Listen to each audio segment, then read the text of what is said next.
The 1950s was a time of great uncertainty for the United States regarding the Soviet Union's budding strategic nuclear forces.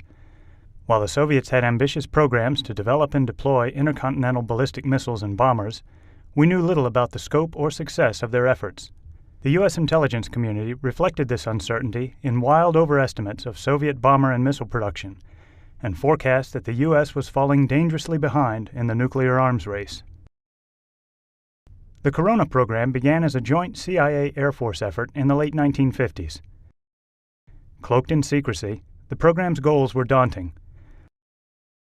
Launch a large camera into Earth orbit, photograph specific targets, return a capsule of exposed film to Earth by parachute, retrieve the capsule in midair over the Pacific, and search the processed images for answers to the nation's most pressing intelligence questions.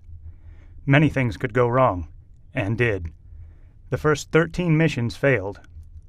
Finally, in August 1960, Corona 14 revolutionized the business of intelligence by returning from space more photographic coverage of the Soviet Union in a single mission than in all previous U-2 overflights combined. The first Corona images were grainy and of limited use, but quality and intelligence value improved rapidly. CIA photo interpreters found that the Soviets were, in fact, significantly behind in the development of a workable ICBM, and that their strategic bomber force lacked significant resources. In just a few months, Corona closed the missile and bomber gap that had haunted the United States for a decade. Over the years, Corona became the single most important source of intelligence on Soviet strategic forces, including missile launch complexes, ballistic missile submarine deployment, air bases, and air defenses.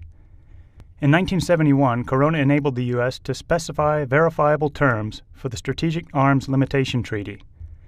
Negotiators were confident that photo interpreters could monitor changes in the size and characteristics of missile launchers, bombers, and submarines. Satellite imagery became the mainstay of the U.S. arms control verification process. The final Corona capsule was recovered in May 1972. Corona is a milestone in U.S. history. Developers of the nation's first film-return photoreconnaissance satellite conquered the technological unknowns of space, lifted the curtain of secrecy that screened the Soviet Union and Communist China, and opened the way for even more sophisticated satellite imaging systems in use today.